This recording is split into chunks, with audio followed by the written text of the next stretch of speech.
तो मैंने क्या बोला था भाई,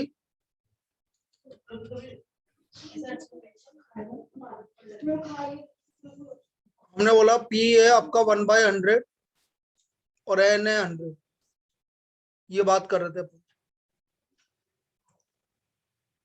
तो हमारा M हो गया N,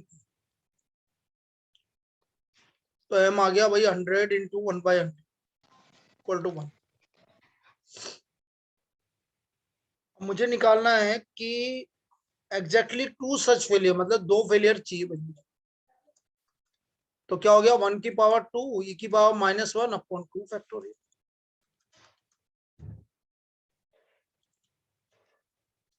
या तो आंसर 1/2 ही गिवन होगा, और बाकी यदि वैल्यू निकालनी है तो आप निकाल कर लेंगे।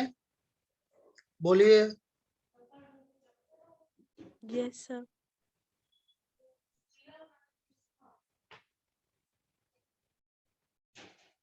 चलिए,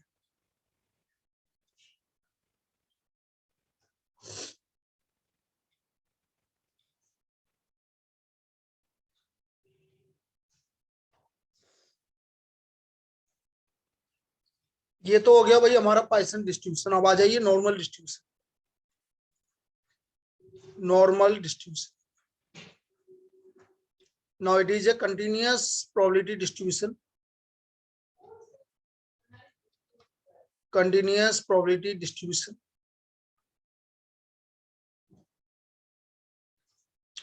कौन सा function? Probability density function measure होता है, प्रोबेबिलिटी डेंसिटी फंक्शन।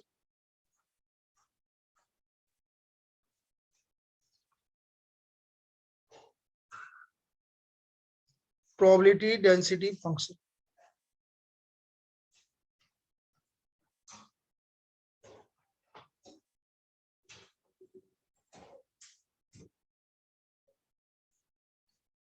अब इसमें क्या होता है कि जो इसका प्रोबेबिलिटी फंक्शन होता है, ये होता है इस तरह से 1/सिग्मा √2 पाई e की पावर -x माइनस म्यू का whole square upon 2 sigma square. This is probability density function, जहां पर x का वैल्यू -∞ से लेकर +∞ के बीच में होता है। म्यू क्या है भाई? मीन। और सिग्मा क्या है आपका? Standard deviation. अब बेटा कभी भी आपको कोई भी वैल्यू गिवन हो ना, तो आप यहां से कंपेयर करना, क्योंकि वो पूछेगा एक क्वेश्चन, वो एक क्वेश्चन में इस तरह की प्रॉब्लम पूछेगा आपसे। कैसे पूछेगा देखो आप, जैसे मैंने आपसे बोल दिया, आपको वैल्यू गिवन है, सपोज ऐसा फंक्शन गिवन है,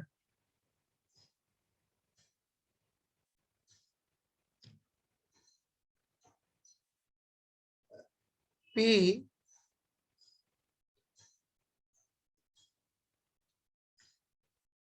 1/√72 पाई e की पावर -x-10 का होल स्क्वायर अपॉन 72। अब यहां से कंपेयर करो, देखो म्यू की जगह क्या आ रहा है? 10, और 2 सिग्मा स्क्वायर की जगह क्या आ रहा है? 72। तो सिग्मा आ गया आपका 6। इस तरह से आप कंपेयर करो। आई बात समझ में? बोलिए क्लियर है? Yes sir.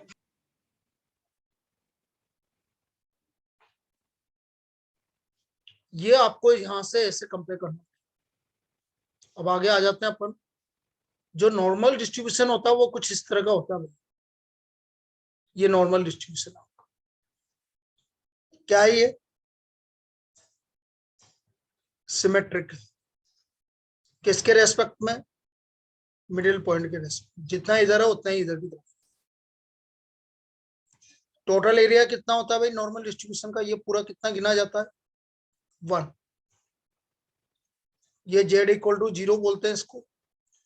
0 से आगे इधर की तरफ कितना होता है? 0.5 और इधर भी कितना होता है 0.5। आया समझ? बोलिए। Yes sir.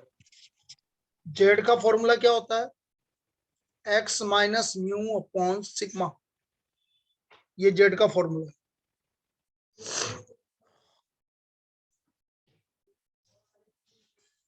अब इसमें क्या होता है, इसमें कुछ वैल्यू आपको याद रखनी पड़ेगी।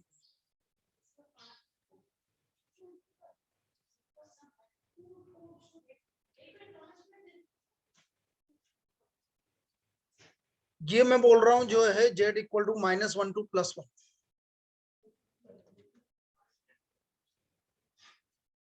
ये वाला एरिया, ग्रीन वाला कितना परसेंट एरिया होता है भाई, सब बताएंगे? 68.27%। कितना परसेंट एरिया होता है 68 पॉइंट। तो इसको आप ये ऐसे याद रखेंगे, mu minus sigma, mu plus sigma covers 68.27% area. आया? बोलो क्लियर है? Yes sir. फिर ये देखो,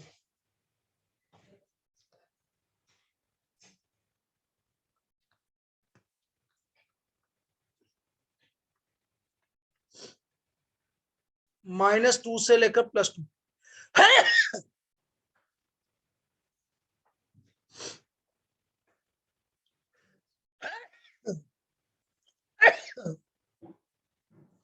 कितना परसेंट एरिया होता है?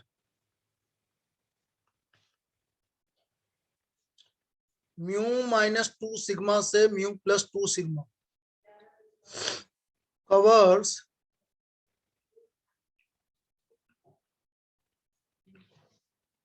95.45% एरिया।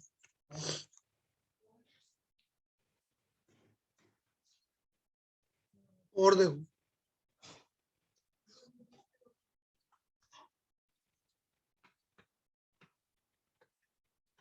ये होता है z इक्वल टू -3 से लेकर +3।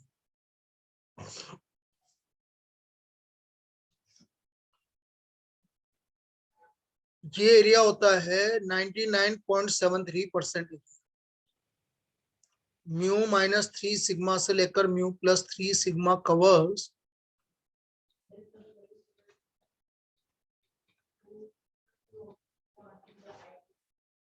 म्यू -3 सिग्मा से म्यू +3 सिग्मा कवर्स 99.73% एरिया।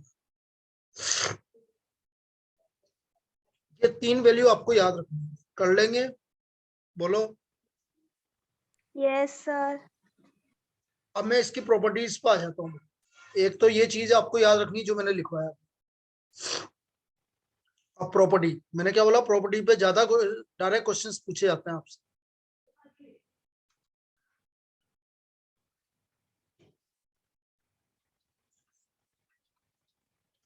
पहली property, biparametric distribution with parameters mu and sigma square, ऐसे लिखेंगे भाई, N mu comma sigma square. Mu होता है मीन और सिग्मा और स्क्वायर होता है variance. Mu comma sigma square, this is biparametric distribution. Second, mean equal to median equal to mode, इसमें तीनों वैल्यू इक्वल होती है। नॉर्मल डिस्ट्रीब्यूशन में मीन, मीडियन और मोड तीनों इक्वल होते हैं। Third,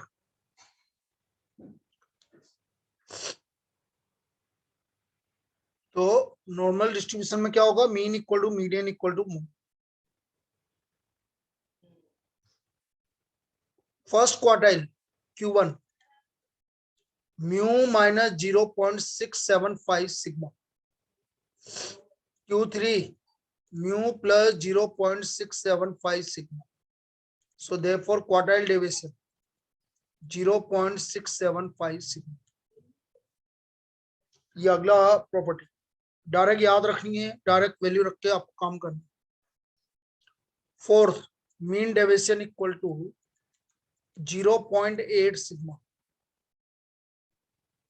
fifth, 4SD equal to 5MD equal to 6QD। अब मैंने तुम्हें क्या बोला था, इनका रेशियो पूछा गया है क्वेश्चन में। अभी पिछली बार जो आया था उसमें रेशियो पूछा गया था कि what is the ratio of SD, MD and QD। तो रेशियो कैसे निकालेंगे यदि मुझे रेशियो निकालना है? तो 4, 5, 6 का एलसीएम क्या होता है भाई? 60 से डिवाइड कर दो।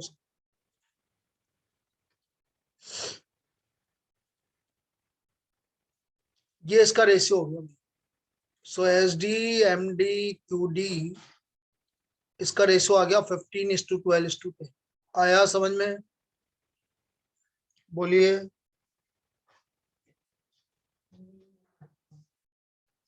क्लियर है? Yes, sir. Yes, sir. Yes, sir. Point of inflection,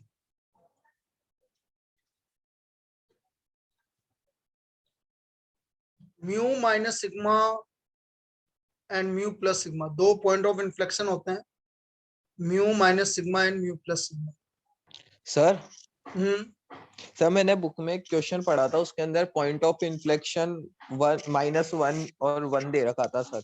अरे बाप रे, गजब हो गया ये तो। अभी लिख जो तू बोल रहा है। For the standard normal distribution, for the standard normal distribution mu equal to 0, sigma equal to 1। वहां पर स्टैंडर्ड नॉर्मल लिखा होगा, तेने पढ़ा नहीं ध्यान से।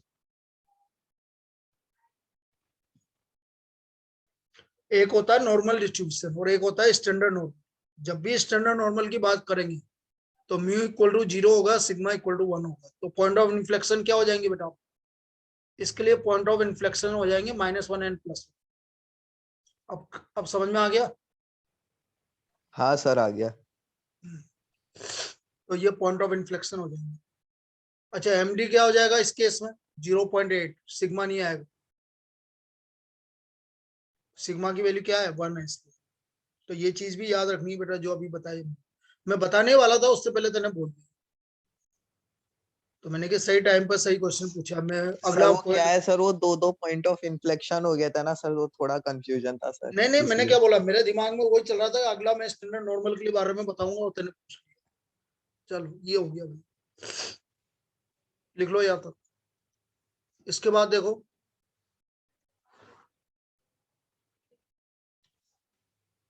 इसके बाद यदि मैं बात करूं तो एक होता है बेटा बायोमेट्रिक का। बायोमेट्रिक का क्या होता है इसको समझ लेना, क्योंकि ये सबसे ज्यादा काम में आता है। P x is less than equal to k, z is less than equal to k। तो इसको हम बोलते हैं फाई के। फाई के का क्या मतलब होता है ये समझो। जैसे ये आपका नॉर्मल डिस्ट्रीब्यूशन और मैं बोल रहा हूँ ये के, तो इससे पहले का जो भी एरिया का होता है उसको हम फाई के बोलते हैं। This is known as phi K. इसको हम फाई के बोलते हैं। जैसे कभी मैंने बोल दिया फाई 2, तो फाई 2 का मतलब क्या होगा? ये z इक्वल टू 0 है,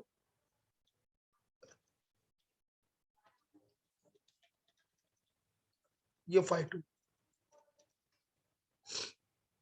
आ गया समझ में?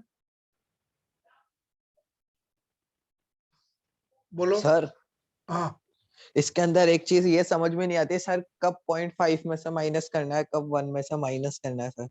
भाई, आप एक चीज मैं तुमको एक एग्जांपल देके समझाता हूँ, समझना। मैंने आपसे पूछा, ये आपको गिवन है और मैंने बोला कि भाई मुझे ये सपोज 1 है और 1 से ज्यादा का एरिया निकालना, मुझे निकालना है z is greater than equal to. और मुझे 5 1 गिवन, 5 1 आपको गिवन होगा करना भाई 0.3413 प्लस 0.5, 0.8413 गिवन है। अब मैंने बोला भाई 1 और 1 से ज्यादा निकाल, तो 1 और 1 से ज्यादा कैसे निकालूंगा, समझे।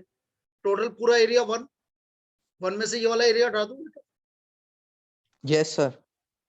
तो इसका मतलब ये क्या है, 5 1 ही तो है। तो यहाँ 1 से माइनस कर, कितना आ गया बता। सर कर रहा हूँ, 1 सेकंड माइनस। अरे मैंने कर दिया यार, 0.1586 ये आ गया इसका। अब इसकी जगह यदि ऐसा गिवन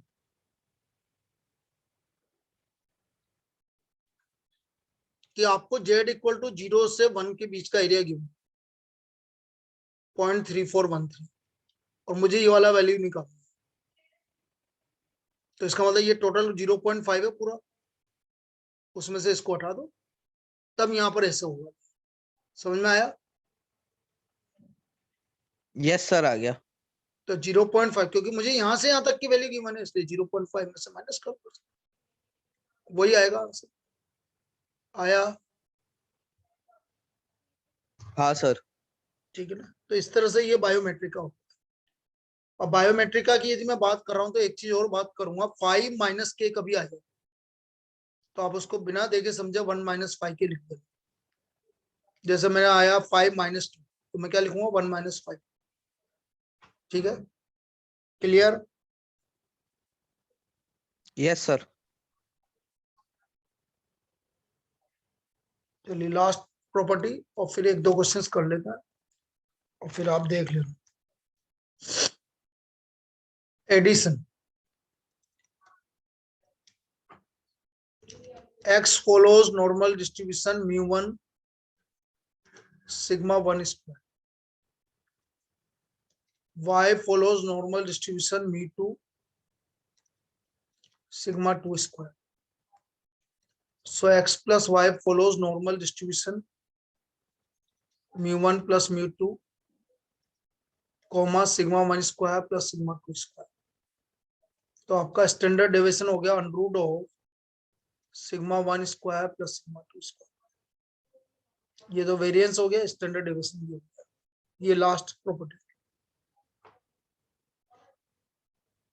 अब इस पे क्वेश्चन किस तरह के पूछे जाएंगे आप समझो, बड़ा इजी आता, वैसे तो प्रॉपर्टी पे आता डायरेक्ट क्वेश्चन। अब जैसे मैंने बोला कि आपको एफ एक्स गिवन है 1/4 under root 2 pi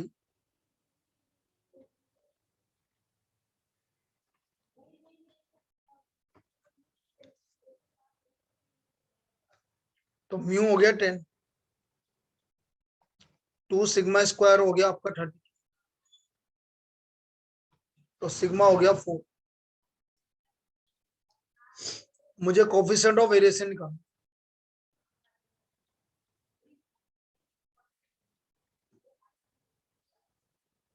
sigma upon mu into 100।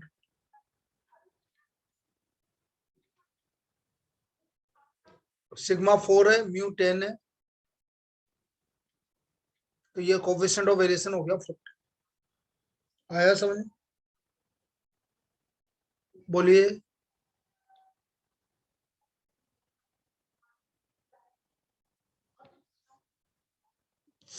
और देखो, if 2 quartiles of a normal distribution are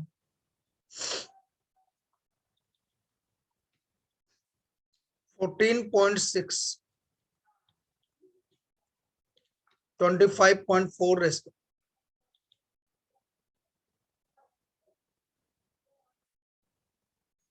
what is the standard deviation?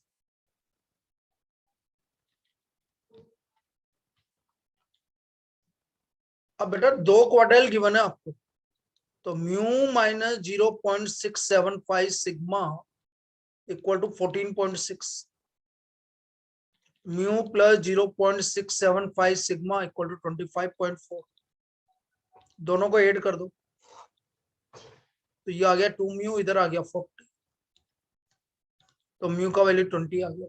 कोई दिक्कत, बोलो, बोलिए। म्यू 20 आ गया, 20 में से 14.6 माइनस करना भाई।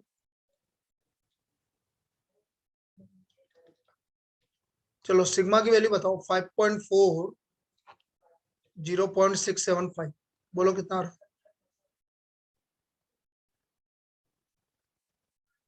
कितना आ रहा है सिग्मा? 8 8 आ रहा है। Yes sir. अब सिग्मा 8 आ गया। अब स्टैंडर्ड डेविएशन ही तो निकालना था, सिग्मा 8 आ गया। बाकी और कुछ भी पूछा जाए तो बता दो, मीन डेविएशन पूछे कुछ भी पूछे तो निकल जाएगा, उसमें क्या दिक्कत आती है। आ गया? बोलिए। Yes sir. चलिए एक और प्रॉब्लम देख लीजिए, बस ये कंप्लीट हो गया भाई बेटा, इसमें इसी तरह की प्रॉब्लम आई। एक सेकंड। हाँ श्याम भाई साहब, मैं तो हो जाऊंगा अभी। हाँ 11 बजे मैं तो घर पे ही हूँ। हाँ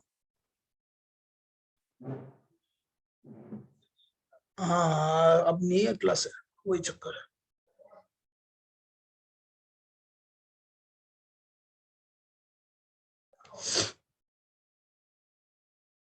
अब देखो इधर, नेक्स्ट प्रॉब्लम की बात करें अपन।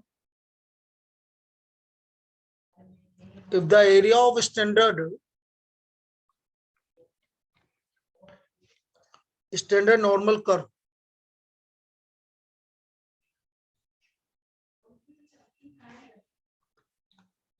between